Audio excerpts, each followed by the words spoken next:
Hello everyone, just wanted to introduce my new Lexus ES300H 2023 model. I tried looking for videos on YouTube for this model. I really did not get much help buying this. I just got this a couple of days back and I thought it might help a number of people if I could make a video for this.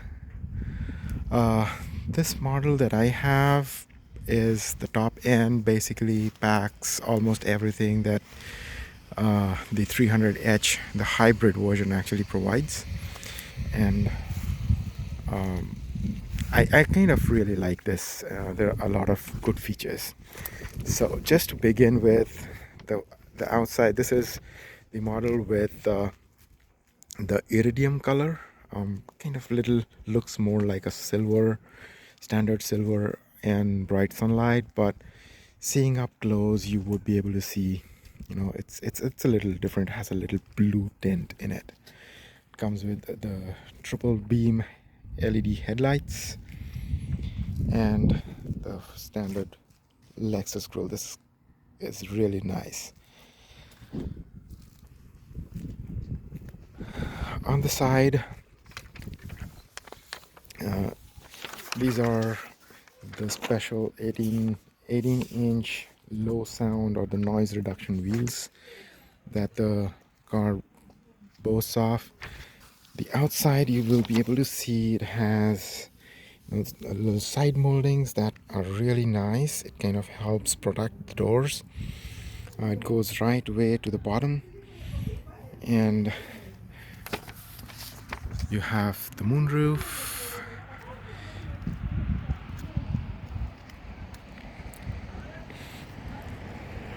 This is the tail. The tail lights basically go really nice. They have this like the airline kind of nice look. This car comes with a kick sensor. So it is a kick sensor open and close.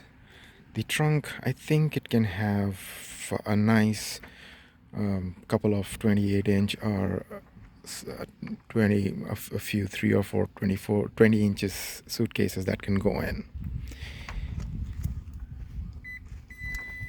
A kick sensor close. This is the side. You have the tail, the shark fin antenna on the back. It's going in, trying to see. So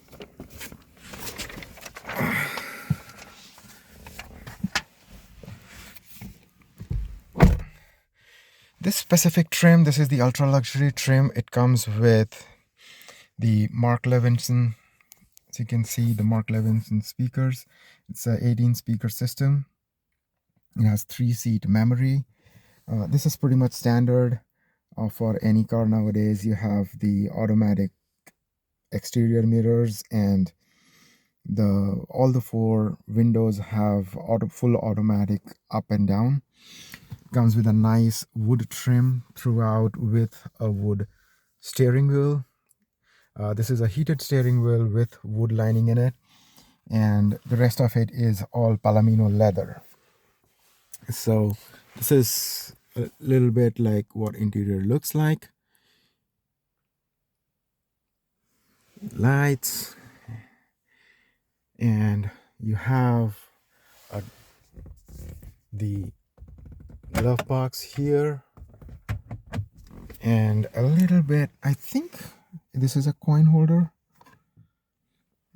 So this is a nice space for the coin holders. You have the gas tank release and the trunk release buttons here, the heads-up display and the camera view buttons here, and there's a lot of buttons on the steering wheel itself. So let me just switch this on and we can see how the car actually comes to life. Power button is right here.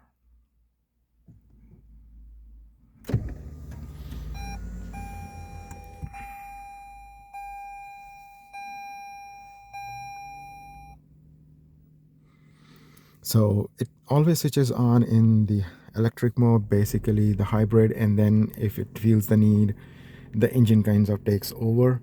I like this more than the electric view because of, the electric cars.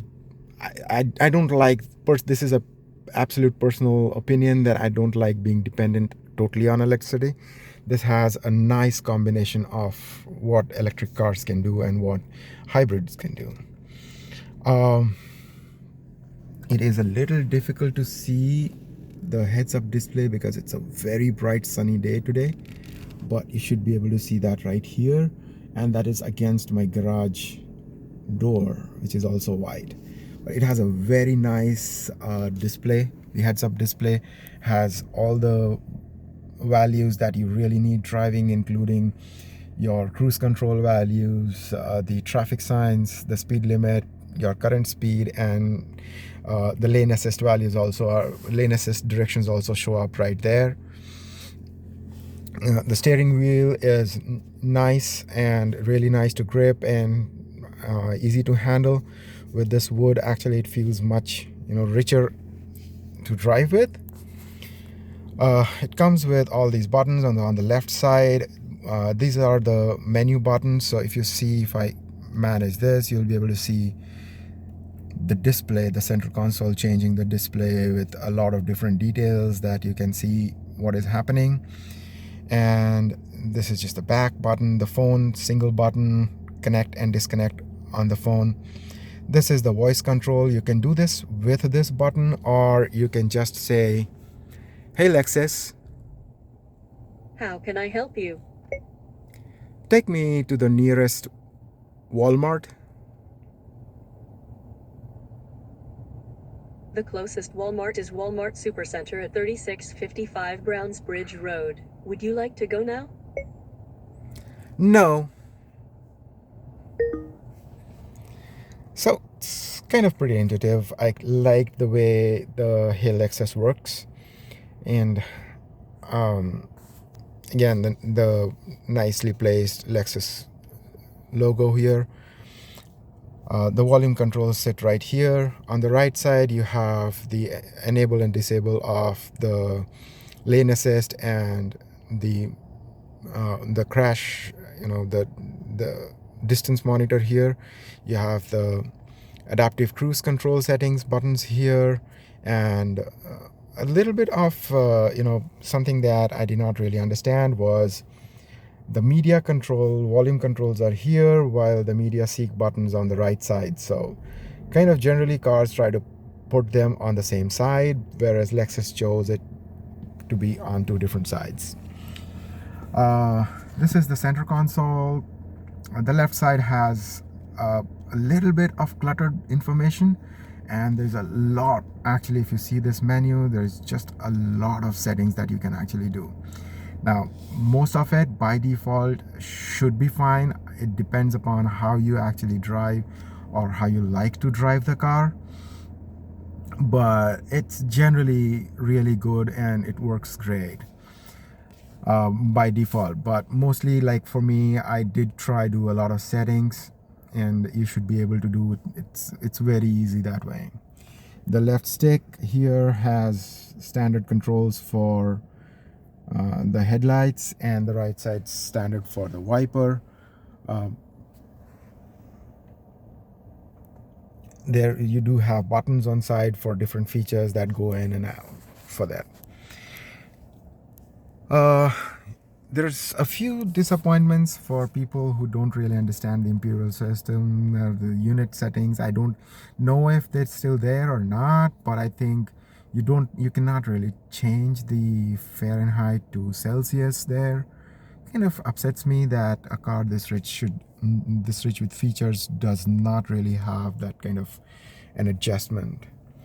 This is a 12-inch display. I really like the analog clock here. Gives it a really good feel. And then you have the buttons here for the standard Lexus operating system based interface that you have. So you have a way lot of settings. I don't want to get into everything in here. It's just a lot of details that don't want to, not good for this video. Maybe if you need any help in any settings, I did go through all of them. If you need any help, just let me know and I should be able to help you out, to figure out what we can do. There are a couple of controls right up top there. This side, it is simple. It's just a button that does traction control. This looks like it will rotate, but it doesn't. I don't know why they have set it up like this, just maybe to look same on the left and the right side. But this is just a button for switching off traction control. Here though, this side, it is the sports mode, normal mode, or the eco mode. So if you switch to sport mode, this starts looking really different and classy, and the other way. Eco mode is something that I generally prefer. It helps me. I really don't need that power. Sport mode actually does pull the vehicle quite a bit.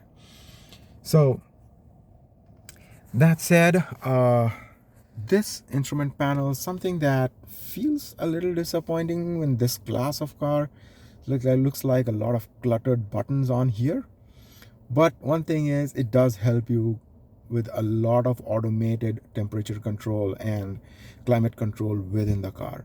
The car does sense when there is a passenger or not. So it does sense in all the 4 seats where the passenger actually sits. So if you see in the climate control here, there is a climate concierge, and this setting right here, which actually senses where people are sitting in your car and then helps automate the climate within the car based on the people who are sitting within those seats. Rest of it is pretty much the standard media control. I like the ventilated and the heated seats, the heated steering wheel controls here. There is an automatic mode which kind of merges with the temperature of the car itself, so you don't really have to control. Sometimes in my previous cars I did feel the seat was getting a little warmer than I wanted, so this kind of gets rid of that. There's one extra button here. This is the automated, this is the sunscreen in the back. If I press this, should be able to see this go up. The same button for this going down. So that's a pretty neat feature. I really liked it. All right, going down from here, you have the power button right here, and then the handbrake, and you have the gear. This looks pretty, does not have a real good appeal. This still has a shift. It's not electronic, but yeah, that's okay. You have some space right here to put a few things, maybe a cell phone or something right up here, a couple of cup holders, and then you got a wireless charging space here. The central space here, this is kind of unique here. You can open it from both sides. So like you can open from this side, and then you can also open and access the same thing from the passenger side. So this is pretty neat. Let's take a look at the seat controls. So this is the driver side seat control. You have the lumbar, the rest standard seat controls, and then you have this. This is an added thing that pulls up your thigh support. It's nice, and it's good if you have legs, little long legs. It kind of helps you get that support. Let's try seeing the back seat. So for the back seat, I have my daughter's car seat here, so I'll probably have to take the other side.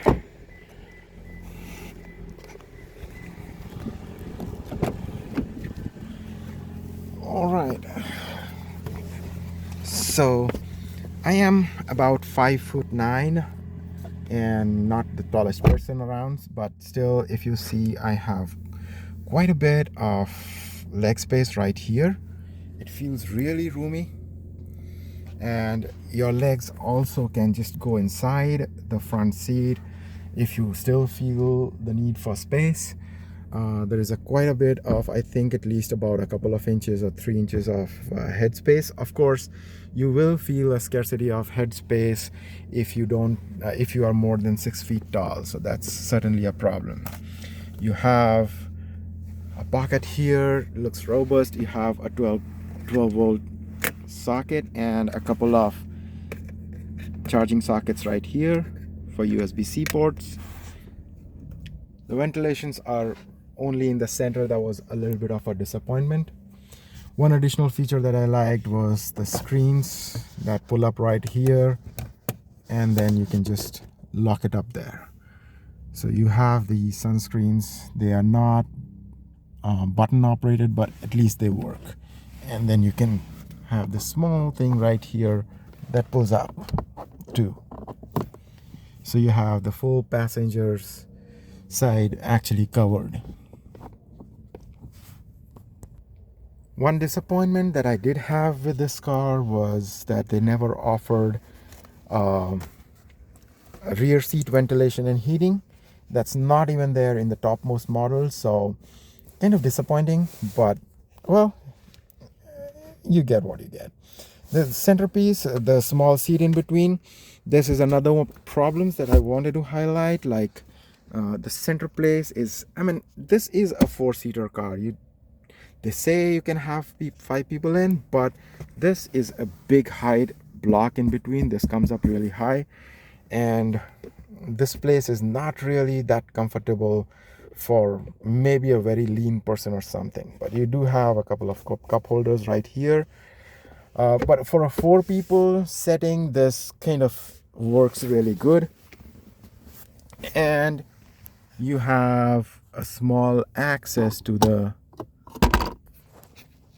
boot space from here, so you can access the boot space from this place. And this feels very sturdy. It's nice. The leather seating, it's really comfortable back here. It's roomy. It has a lot of space. This car has a total length of 195 inches, so this does provide me a lot of space in the back seat and in the front seat. It's just really good. So it does come with a communication system that has a lot of, so if you see, there is a mic array right here for the passengers in the back seat to talk, and then you have localized mic arrays for the driver and the front passenger to talk on calls when you are using the phone. Just to conclude, this is a fine car. This is a nice car for the price. But there could have been some enhancements or some things that Lexus could have thought about. The app specifically is a huge disappointment for the price that this car comes for. It really does not give you a good feel of connectivity. It does work nice with the Android Auto. You will be able to switch really good enough, and it will be fast. It will be nice. The switch is fast, and you can actually switch back to the Lexus system also. It feels smooth.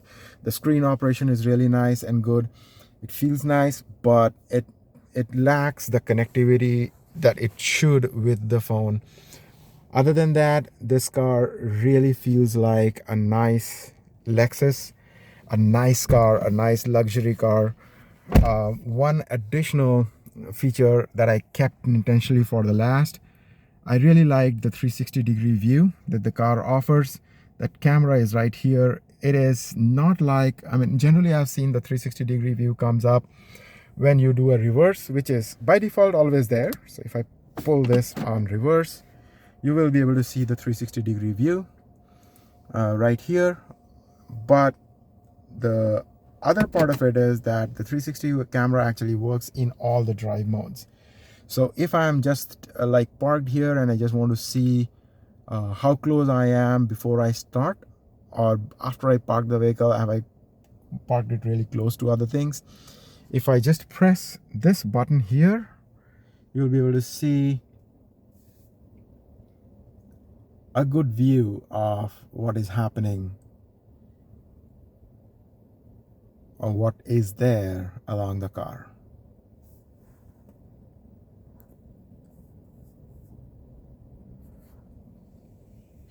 So